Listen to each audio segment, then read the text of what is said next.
Can we have real bipartisanship in this country? And not as in corporate bipartisan deals that we all hate and the mainstream media loves, but actually populist bipartisanship. Can Democrats and Republicans run together? And then can they win? We actually have the answer tonight. So I'm welcoming back Joe Solomon. He's from Charleston, West Virginia, and he was co-director of SOAR, West Virginia, and also Dr. Frank Annie, also from Charleston.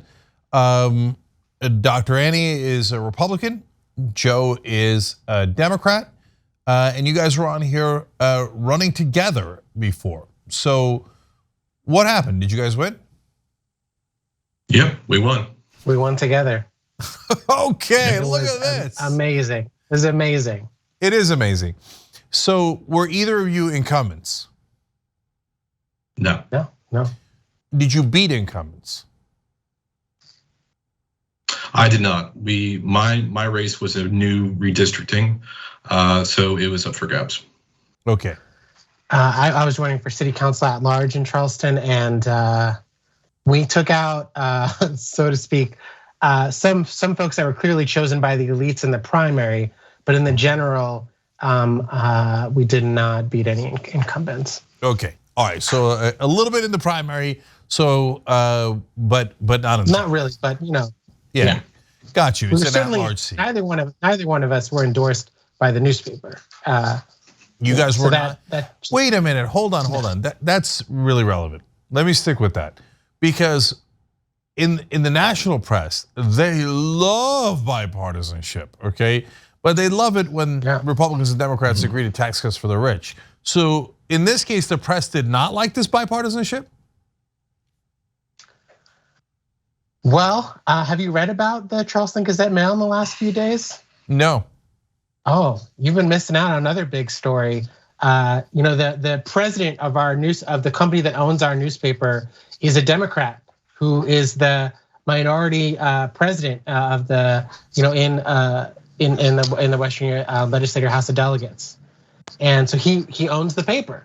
And this week he let go 3 journalists for criticizing this president's fluff interview with Don Blankenship, a coal baron who was found guilty of breaking mine safety laws that led to the Upper Big Branch disaster, where 29 coal miners died. So our newspaper is not quite a beacon of independent, fair-minded journalism that looks to find the common ground.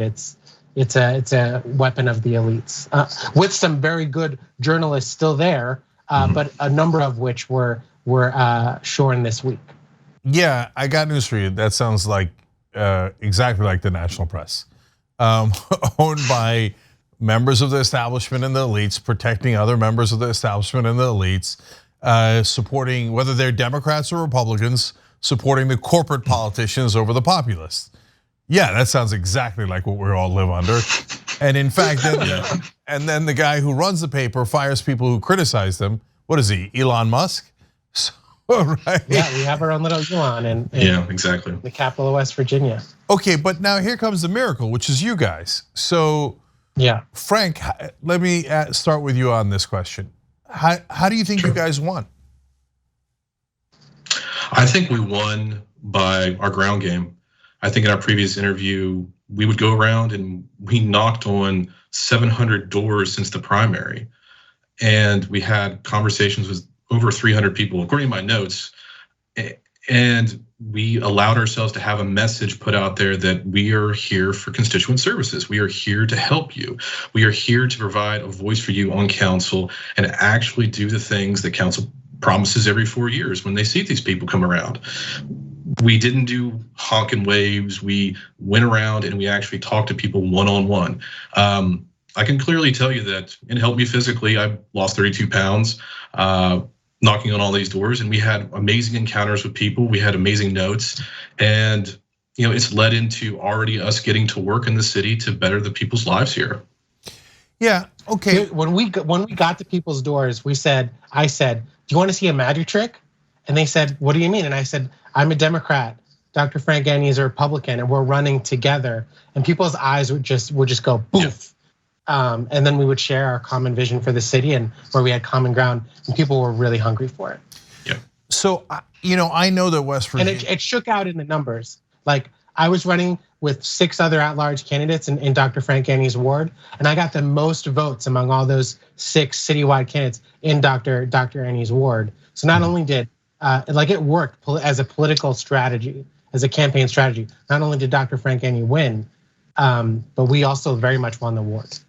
So, Joe, I know that West Virginia is obviously more of a red state, voted for Trump in a giant number. I think that people that mistake it for being very conservative, I think that it's probably a little bit different dynamic than people think it is. I think it's more of a populist state than a conservative state necessarily, although it certainly has plenty of conservative social instincts, right? But Charleston, I imagine, like all the cities, is a little bit more left-leaning. But I don't know if in West Virginia that means it votes for Democrats, or no, it still votes for Republicans. So educate me on that.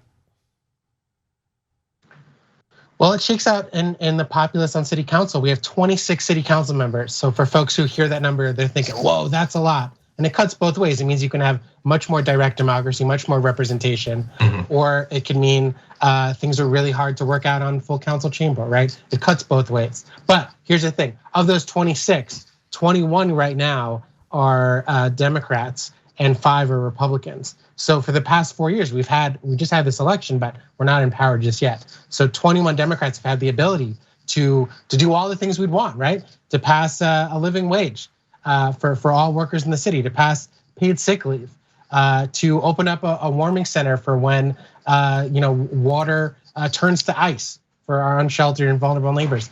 And none of those things happened, right?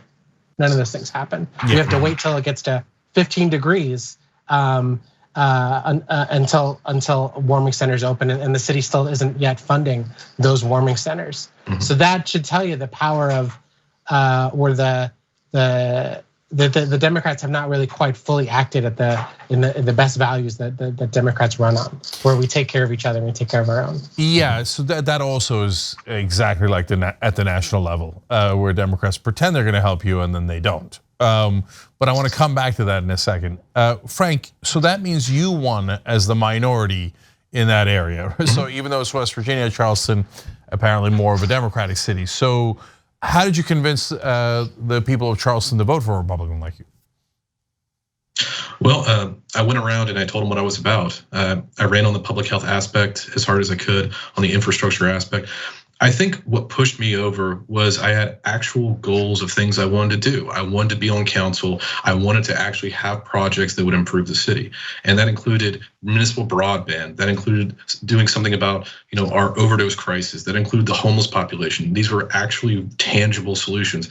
And I think that when we went around and we talked to people, they're like, yeah, that sounds perfectly fine to me. That sounds something that you can actually do that will make the city better. And so we didn't really get a lot of pushback from people because we had thought out a platform, and we're working on it right now. We really want to serve the people of this city. Yeah, and yeah, go ahead, Joe. For what it's worth, Dr. Annie has already gotten a phone call about speeding in his ward, and so what did Dr. Annie do? Did he say, "Well, you're a Democrat, I'm a Republican"? No, potholes and speeding cars are not partisan issues. Instead, he said, "Let's come by for a visit. Let's witness the speeding up close." He wrote to the city manager, and in turn wrote to the different city departments. And within a week, the police were there catching speeders. And that constituent, Carolyn, sent Dr. Annie and myself an email saying, "I'm speechless. No counselor has been able to help with this issue for years, and now we're seeing progress." And I mean, the bar has been kind of low, but we didn't run to play limbo. No, we came to work. Yeah, look, guys, from when you guys were running and I had you guys on, it was clear that you were trying to actually represent the people. And if you talk to enough people, I think that they get that across. Of course, the problem with the larger races is that you got 750,000 people in a congressional district. It's very hard to talk to enough of them. But that goes to show you that the problem isn't the voters. The voters definitely want people representing them, definitely want bipartisanship, not in the corporate way, but in the real populist way that you guys are doing it. So the problem is the filter. So the filter is the media. If the media actually was fair to you guys and to others, we might have a completely different system. We might have a completely different Congress, et cetera. And I think you guys are an excellent example of that. So Joe, I do one more question to you, at least on the reaction of the Democratic Party, because like you said, it's not like they were getting a lot done, and they're from the old school, a lot of those folks, and the old school is more like, oh, corporate, donors get their way and everybody goes along to get along. So what was the reaction you got inside the caucus after you won? They said, the caucus never wanted me running in the first place. So they never wanted my arm around Dr. Frangani. In fact, when I took a photo with my arm around Dr. Frangani 2 months before the election, what happened? What happened when I posted that photo? Democrat and Republican, standing next to each other saying we want to work together. The Democratic Party took my sign out of county headquarters. They took my name off of a mailer that they sent to tens of thousands of voters in the county. I'm the only name they removed, right? Every other Democrat person who won the primary, this is after the primary, got to keep their name on it. And then, so after we won a day or two after the election, the first time I think I got a proactive note from the county headquarters, they said, we've got 2 of your signs in the back. You got a couple hours if you want to come pick them up. That does seem like an awfully warm welcome. They do not like to disturb the way things are done. And as you can tell, the people definitely want it disturbed. That's why they voted for you guys. Frank, were you gonna say something there? Yeah, it was completely uncalled for. Joe shared with me all of this, and it was petty, to tell you the truth. It was, he was the primary nominee for the party, and they should embrace this. We're trying to do things that are proactive. Yeah, but the reality is you guys are on a different side than them, right? Because the labels, sometimes they mean a lot and sometimes they mean nothing at all. Right. So if Dr. Annie's got more of a market-based approach and Joe has a slightly different way of handling the issues, but you both clearly care and you're both trying to get something fixed. You're not hooked on donor money. You're just trying to serve the people. That's come screaming across, whether it's in your interviews with me or when you're at the doors and talking to the voters. And obviously it did, because you guys won with none of the infrastructure or help that the establishment has. And so the people in the establishment also are bipartisan. Democrats and Republicans generally screw over the voters and serve their donors. So we're looking at it completely wrong, and I think the national press is driving this. It's not Republicans versus Democrats. It's the establishment versus the populists. That's right. Yeah. And that's been your experience as well in West Virginia, right? Oh yeah, you're serving the donor class here. It doesn't matter if you can be different on social issues, which are some of the policies have been disastrous recently in West Virginia. But when it comes to business tax cuts, there's bipartisan support in the House of Delegates and the state Senate. Completely. Every time. There's no question about that. And so, and look, the national press tells us that Joe Manchin is beloved by the people of West Virginia because of how conservative / moderate he is. But here you guys are, that's not the direction you went, right? You did not go, in reality, of course, Joe Manchin is 100% pro-corporate, doesn't care what the label is as long as the check's got his name on it. And it turns out when you take away the filter of the biased news, that's not what the people of West Virginia want, is it, Joe?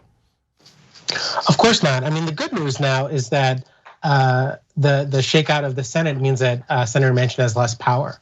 So now West Virginians that are focused on politics, who've been really absorbed in trying to get Manchin maybe not to put a monster on the bench or not to pass a dirty pipeline or to stop blocking the Green New Deal, we can now, I think, we have this opportunity now to harness that Manchin energy and put it into local politics for the things that we really want. Can we pass a paid sick leave? Can we pass a living wage? Can we build that municipal broadband where the city owns its own broadband? Can we open warming centers? Can we figure out a response to the overdose crisis? Can we do what we can to protect abortion in a state where it's a crime? there's real opportunities now. And I think that in a way we've gotten ahead and we've modeled what a new politics can start to look like, but now we need to build what a new movement can look like. All right, Joe Solomon and Dr. Frank Annie, now councilman in Charleston, West Virginia, and a bit of American heroes. So thank you for joining us. We appreciate it. It's a great story.